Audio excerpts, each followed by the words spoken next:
Okay, so we've got a few people coming in. Oh, it's nice to see. Haven't got anyone from APAC today. Where are they? Wait till I see them.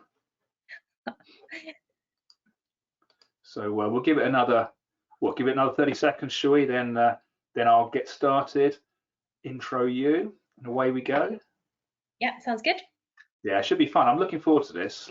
Slightly different to our usual sort of format, and this report that we're going to go through is absolutely fascinating. Really cool stuff in there. Okay, good. so right, I think we should probably, yes, 1 minute past. Let's get going. You can all see my screen, so thanks for joining us, guys. Today, slightly different, working from home with SEO in the shed. We're going to be talking about the growth of the eco-conscious consumer trends in search. And this is fascinating. There's some really good stuff in here. We're not going to share the whole report with you. We're going to go into a lot of it, bring out some of the highlights. And today I am really excited to be joined by our very own Sophie Moule, who was largely responsible for this report, and she's got some fascinating insights to share with us all today. So, Sophie, do you want to just introduce yourself to those who don't know you outside? Yeah, sure. So, hi everyone. Thanks for joining us today. So I joined Pi about 4 years ago now. I was actually a customer of Pi Datametrics before, and I loved them so much I came to work for them to help other retail companies see the great values in Pi. So since I've joined Pi, we've been doing these market analysis reports to help teams elevate the value of search through the business. So I can't take much credit for this report. This is the job of the wonderful marketing team. But we just wanted to share some of the insights with you today, because we know that right now is a crucial time for businesses to be thinking about planning their content strategies for the future. Cool, awesome. Thanks, Sophie. And at the end, as always, Sophie and I will be on Slack. So if you have any questions, you want some further discussion, you want some more information, you think you've missed anything, then don't forget to join us in there. Okay, so Sophie, do you want to kick off with this, and then I'm going to talk a little bit about an algorithm update as well. Yeah, of course. So you might have seen in some of our content already since the lockdown began, but we're really keen for teams to start thinking about how they can use this time in lockdown really wisely. And there are two ways that we think teams should be working particularly hard at the moment. One of those is reactionary wins, so seeing what's happening, seeing if the SERP landscape is changing at all during our lockdown time, and seeing what changes you might need to make to your website for that. One of those things happened earlier in the week on May the 4th, which was another core algorithm update, which Jon's going to talk you through in a second. But the other thing, which is more what we'll be focusing on today, is we think that teams should be using this time, as I mentioned, to think about some of the long-term planning they want to do in their content strategy, and use this time to kind of get their ducks in a row for the future. So do you want to cover a little bit of the algorithm update first, Jon? I'd love to. So I'm not going to take up too much time on this. And again, if you want to know some more, join us on Slack or just drop us a question into the chat. But yeah, Sophie said on the 4th of May, Star Wars Day, whatever you want to call it, Google rolled out the second core update of this year. We actually predicted this a few weeks back. The previous one, I think, was January 13th. And that was reasonably significant, but the early signs already that we've seen over the past 48 hours that this has had a massive impact on some sectors, notably finance, where I have seen one site in particular pretty much lose all of its visibility off pages 1 and 2, literally dropped out over 100 positions. So no doubt about it, Core 2 is having big impacts. We're doing some more research into it. We've put out a blog post, did that yesterday, and I think the details of that are in the chat. And we are going to continue looking at this, see how it evolves over the next 48 hours. We'll update the blog post. And if you want to know who's been hit in fashion or finance, then join us on Slack and I'll share those details with you. Okay, so that's enough about algorithms. I don't want to get too carried away with that. Sophie, back to you. Yeah, so as I mentioned at the start, for a couple of years now at Pi Datametrics, we've been creating these market analysis reports. And the purpose behind them is to really help SEO teams communicate the value you can find in search data that can be communicated to the rest of the business. So we're strong believers that search shouldn't just sit within the search department, but that search data is a real reflection of what consumers are looking for and changes in consumer behavior. And these insights can be fed into all different teams across the business. So we just wanted to start off with a quick poll to see how many of you actually are currently sharing search insights with the rest of your company. So we're just going to set that live now to get a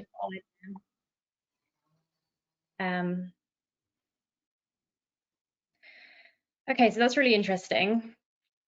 At the moment, it's changed slightly. Yeah, I love these. I love how they change throughout the time they're out there. Yeah.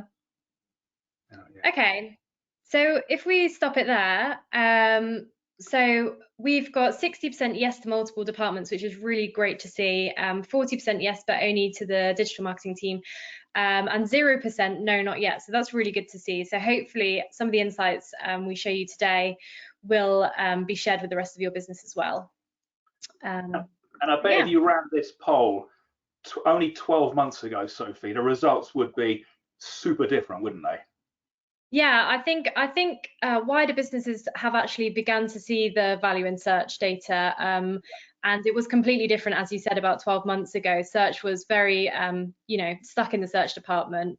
But as we've seen, people are going to have to get more and more digital, as we've discussed about a lot, and particularly with the COVID-19 situation, I think businesses are really realizing that it's kind of go digital or go home, and search is a big part of that. Yeah, absolutely, and no longer confined to its swim lane. It's out there. Yeah. Okay, right. Let me advance this. Right, back to you, Sophie. Cool. So when we're talking about reviewing market opportunity like we're doing in this report, it's really important to realize the opportunity that's out there, but also to align that opportunity with your existing business objectives. Mm-hmm. We know it's really tricky for people not to get distracted in terms of, okay, there's a great opportunity, we should go for it, and it might not necessarily be in line with what the business is trying to achieve. So we just wanted to make that point earlier on in the presentation, that it's great to review the market and the sector that you're in, see what the growing opportunities are, but then take the time to distill those opportunities against what you're trying to achieve as a business. And if you just move on to the next slide, we've got an example of that. So This is taken from one of our upcoming reports. And these are some of the big rises we've seen in search trends since the COVID-19 breakout. And we all know what they are within the fitness equipment area. There's loungewear. Some of the biggest rises in there are obviously the health and household sectors of FMCG, and also recipes. So all really reflective of how we're living our daily lives at the moment. And of course, if you're in those areas and those are the things that you're trying to be known for, this is a key time to be pushing your products and pushing your content in those areas. But whilst you're thinking about that opportunity, we think it's really crucial that you realize that some of these trends might not be long-standing. Some of them might well be, but for example, we've seen a huge rise in the demand for fridges and freezers, way more than there would usually be. And that's probably not going to be a trend that happens again next year. And once everybody has that extra large fridge or freezer, then they're probably not going to need another one. So if you do see these trends, it's important to think about whether they're going to be a short-term trend, a really quick rising and falling star, or whether they're going to be a sustainable trend that you actually need to adjust your strategy around. And one of the that we have seen that we think is going to be sustainable, which is a bit of a sustainability inception here, but is sustainability. So that's the topic we've chosen today. Yeah, absolutely, and it is hard to actually remember a time pre this pandemic, pre COVID-19. But if you do transport yourself back there, we'll all remember that there was this trend that was sweeping the globe, that was impacting on so many businesses in so many ways, and that really was sustainability and eco-conscious consuming. So and I think, and I agree with you, that it's going to be so much more important once all this is over. Yeah. So you're going to take us through these, aren't you? Yep, so in the report we cover these 4 areas. We looked at a lot of other areas, but these were the 4 where we saw the most prevalent growth. So we focused on these in the report. We will cover all of them, but we'll go into veganism, sustainable retail, and electric vehicles in more detail. If you want some more details on the staycation trends, then they're in our report, but we won't be covering it today. So yeah. Cool. Well, let's kick off with some fantastic stats. Yeah, so the industry stats that we found here, we wanted to include just to show how massive the numbers are really, and how all-encompassing it can be for some of these industries. So, for example, we have in here 80% more people signed up for Veganuary in 2020 than 2019, which is huge. Yeah. We have in there as well, electric car sales shot up by 220% in December 2019 versus the previous year. Again, that's a real shift in consumer behavior. Yeah. And when we look at these trends, it's important to note that that industry as a whole might not have gone up. So what I mean by that is these trends are taking share of pocket from other areas. So if people are increasing the amount of meat-free food they're eating, they're not consuming more food. That's taking away from another area they're shopping with. So I think as well as spotting the opportunity, you have to use these trends to think about where are the places where the opportunity is decreasing, and how can we take energy away from those things and content that supports those things and put it into some of the new trends. Yeah, absolutely. And that sale of electric scooters, 50% in 2019. And I think, you know, once they are legally allowed on the road, that's going to go through the roof, isn't it? Yeah, huge. Okay, so we've got some trends over time now, going back the past 3 years. Yeah, what's all this? What's all this? So we just wanted to show the trends in kind of relevant to one another really here. And you can see that by far the top growing trend there is the vegan trend. And this is just looking at vegan food as well, not product or makeup or anything like that. Along the left here, you have search volume. And along the bottom, obviously, we have time. And you can see the little peaks in the rise in the vegan trend in the January is from 2017 and 2018, but it's just massively taken off in 2019. So we just wanted to showcase that. And if you click onto the next slide, John, you can see again some big stats there. So when we're talking about year-on-year growth for search trends, looking at search volume, like we said, the vegan trends got 77% growth, and it was already pretty big last year. So that's something that retailers need to be taking into account. So we focus on food in this, but if people are seriously considering going vegan, that's going to impact other areas as well, like fashion and makeup. And as we'll see in a bit, and we'll talk a little bit about it shortly, is that alongside these changing search trends, you get a very much more dynamically changing SERP landscape as well. And it's really important that we stay plugged into that SERP landscape. And that will tell us a lot about what's going on behind these trends, you know, what people are looking for, what questions they're asking, what they're thinking, and of course, what their intent is. So we'll touch on that in a bit. But I think you're going to take us through those vegan trends to begin with. Yeah. So what we've done here is we've done a deep dive into the vegan trends, again, just the food part of that. And what we wanted to highlight here is when you do see a growth in an area, it's important to then do a bit of a drill down into the subcategories. So you can really focus on, like you were saying, John, exactly what is it that people are looking for within this sector. So as you can see here, by far the top growing trend there is the meat alternatives. So if you're thinking of changing your product, it's important to look at things like this to see what is it actually that people are after. So we've got meat alternatives in there, and then from a content perspective, we have things like meals and research. So if you're in the content team and you're wanting to support your business's move to more eco-friendly food products, then you want to take a look at the terms within the research and the meals part, which I'm guessing, I mean, we can take a look at it later in the presentation. There'll be a lot of questions in there.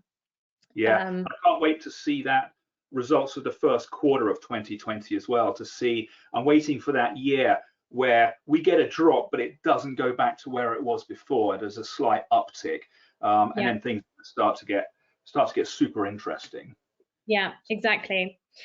And what we saw when we looked at the search volume across all the different subcategories was actually 4 out of the top 6 top product terms were branded terms, which we found really fascinating because we realized that how much of an impact a brand can have up to an entire sector if they get their marketing and their advertising right. Yeah. So number 1, unsurprisingly, on there was the Greggs sausage roll, which I'm sure we've all tried now. Have you tried yes, one? Day one. So have you? I have. I loved it. Yeah. Greggs were going to reopen, but they're thinking they're going to have to post, once things are relaxed a bit. But they're really worried because they know there's going to be a massive surge of people fighting for those. So they need to think it through. Yeah, I mean, they're an example of a business that really cottoned onto this trend. So not only were they able to own this sector, but their own business profits were hugely increased, as we all know, from them spotting an opportunity like this and changing their products around it, and then, seeing huge success from that. Brilliant. So when you do see brands like this taking sectors by storm, obviously go and do a bit of research and see what it was that they were doing right. Others that we have in there that you guys will probably recognize: the KFC vegan burger, Beyond Burger, Impossible Burger, all these vegans still wanting burgers, meat replacement burgers, and vegan food near me, which we'll come back to in a second, actually, because the near me searches are really interesting, and jackfruit as well. So those are the products we're after. Awesome. And here we have the top table. Is that right? Yeah, that's right. And the most interesting column to me on this one is the data established column. So again, we're talking about new players coming in and taking up on these opportunities. So when you look at the data established column, and we've only got the top 12 players here, you can see a huge variation of when that business was established. So one's going back to the mid 80s, and now competing with brands and businesses that were only formed in the past couple of years, who are getting their obviously getting their marketing strategy right, and their search volume is on par, and they're managing to compete with people that have been around for decades. So we thought that was really.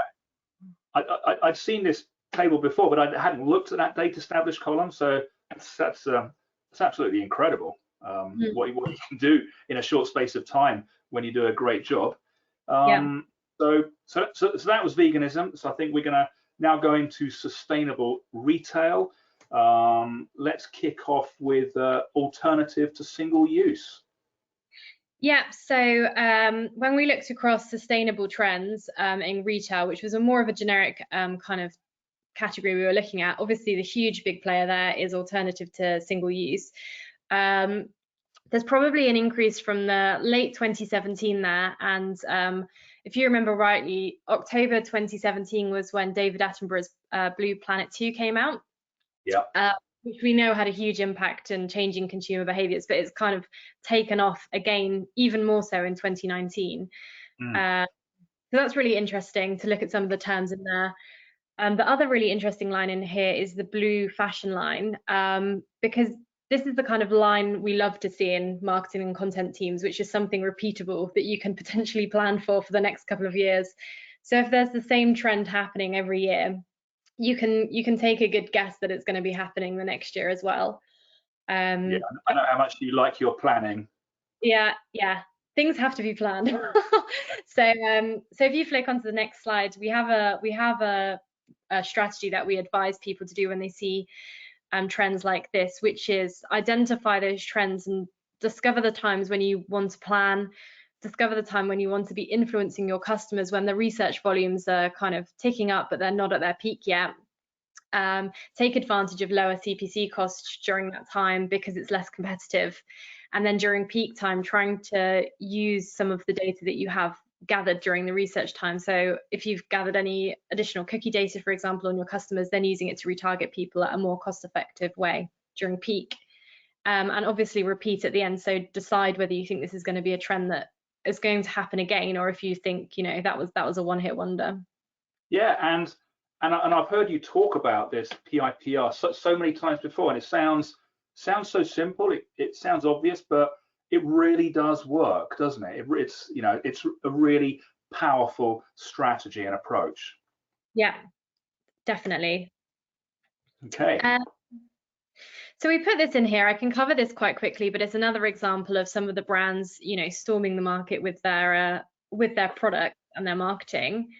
And because everyone in the marketing team at Pi has a chili bottle, so you know we wanted to include it. But so you can see some of those brands really growing in search volume there, and you can see some of the more longer established brands, for example Camelback, they're at position 4, losing some of their search volume and probably losing a lot of their market share because of these new players coming in based on changing consumer demand. So yeah, okay. Something for brands to consider, to keep an eye on their new competitors. I did actually have my eye on one of those hydro flasks, but I can tell you something, they are very expensive. Oh, really? Yeah. I'll stick with my Chili's bottle. Other brands, of course, are available. Yeah. Okay, so this is a super interesting one that I'm going to get Jon to talk about a little bit in a second. But when we looked across all the terms in sustainable retail, 8 out of the top 10 top growth search terms were near me searches. So if you are thinking about optimizing your content for these terms, remember to consider local search, because it's something that people are obviously increasing their interest in. The top growing one we have there is plastic free shop near me. So people are wanting to engage in this eco-conscious kind of way of living, but with convenience to themselves as well. 100%. I mean, near me, I remember this Google Consumer Insights survey that came out last year. So that was pre-now, and that showed that in the previous 2 years, there'd been a 900% increase in near me searches. And before that, people used to put the location. So they put refill shop near Chelmsford or Brighton or Bognor or something like that. But you know what? People have realized that near me, that they're confident that that will actually geolocate them through their mobile phone. So that's interesting. So people are actually trusting Google, which is super cool. So, you know, you really have to think about local SEO. It's more important, I think, well, particularly now, because we can't go anywhere, than it ever has been. So, you know, what would I do? I'd study the search landscape. I'd see who my competitors are. I'd look at the local pack. I'd want to make sure that I was in there. Then you need to do the obvious stuff like maximize your Google My Business listing, okay? You know, garner those positive reviews. They're going to be so important. You can also utilize geo-targeted authority links. So not just links pointing to your website, but links that actually have the anchor text that matches your location as well. You can geo-target or geotag images. 100% get inside the mind of your customer by analyzing that search landscape. Use schema markup, you know, as Jono and I talked about, I think it was last week or the week before, and of course make sure you're mobile friendly. And once you've done all that, it's really important to keep looking at that search landscape for those near me searches to ensure that your brand shows up, that the right pages are being returned. But all those super simple things will make sure that you position well. Okay, electric vehicles. Yeah, I mean, we can whiz through this one. I've just realized the time. E-scooters. That is the biggest trend that we're seeing in electric vehicles, which almost unbelievably took over electric cars in 2019 as the most searched product, especially considering it's not legal still in most countries to be using them on the roads. So a massive trend that, again, we can only assume is going to grow and grow and grow. If it's made legal, like we were discussing earlier. And if you flick again to the next slide, Jon, we've looked at specifically within the e-scooter space, what are the top growing terms? So if you are in this space and you are selling these kind of products, it's important to look at exactly what people are looking for. So for example, electric tricycle scooter up there on the top right hand side, highest growth term. It's also important to think about how you can position your products in a way that's going to meet the requirements of the searcher. So for example, we've got electric scooters for heavy adults there with loads of growth. It might not necessarily have been something that you were planning on tagging out your product with, but you're going to have to find a way to connect your product to the people that are looking for that. Yeah. So take a look, make sure you drill down into the exact terms that people are looking for. And if we go on to the next slide, we can see who's actually performing really well for these terms. And you can see Halfords with the top share of voice there for all of these terms. I think there's over 3,000 terms specifically in this workspace. So Halfords have done a really good job of optimizing their website for the electric scooter terms. In position 1, nicely above Amazon, which is always nice to see. And then you go into the more specific scooter retailers, but there are others in there as well. For example, Argos, who have done a good job of spotting this trend and optimizing their content for this trend. Good to see Skate Hut in there as well. One of my favorite places. Yeah. I won't go into that.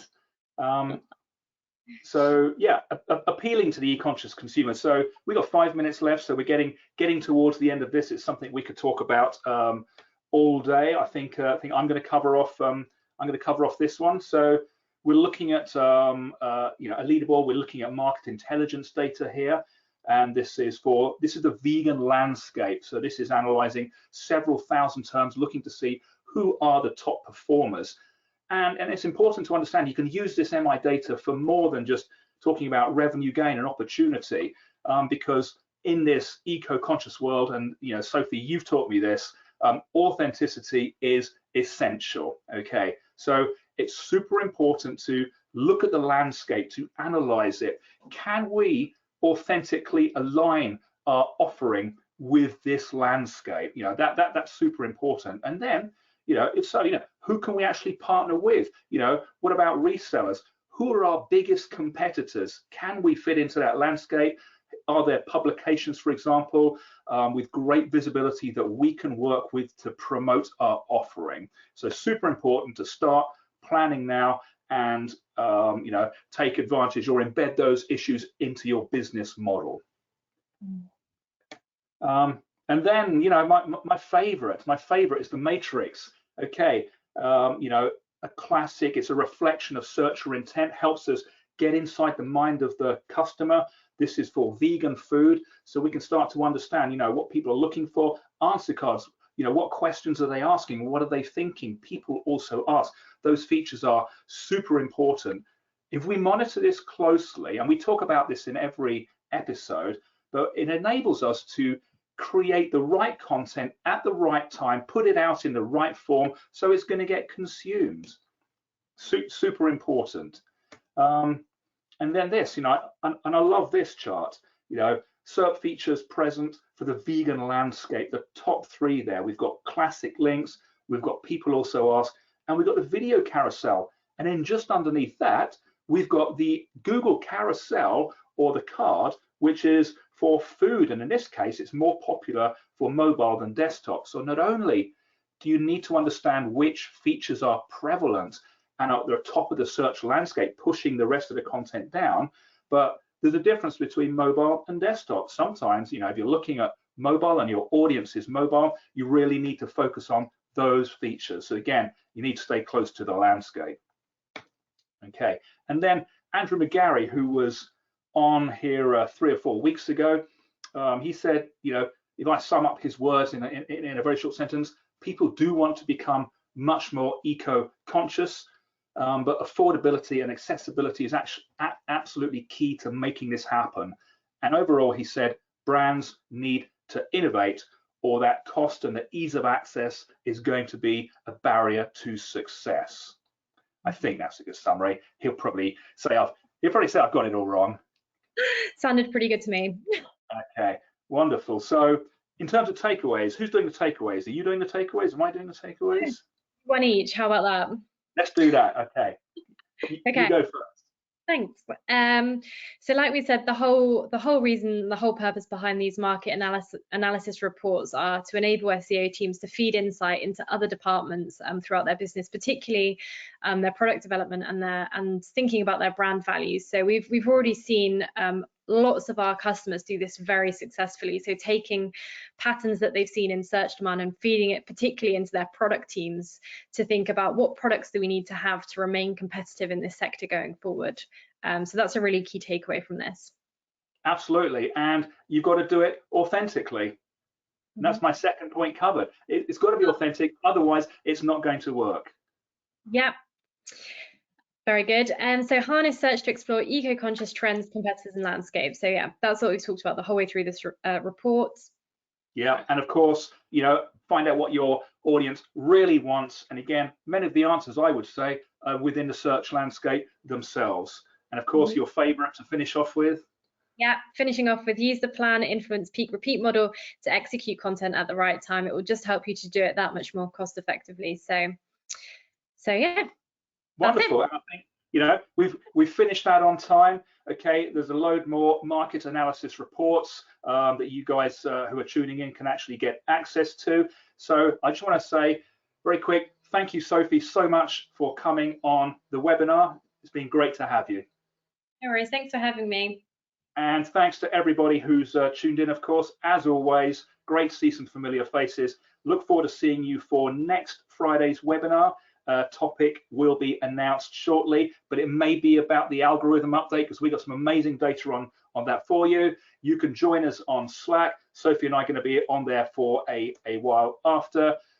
For now, and again, until next time, thanks for watching. Thanks.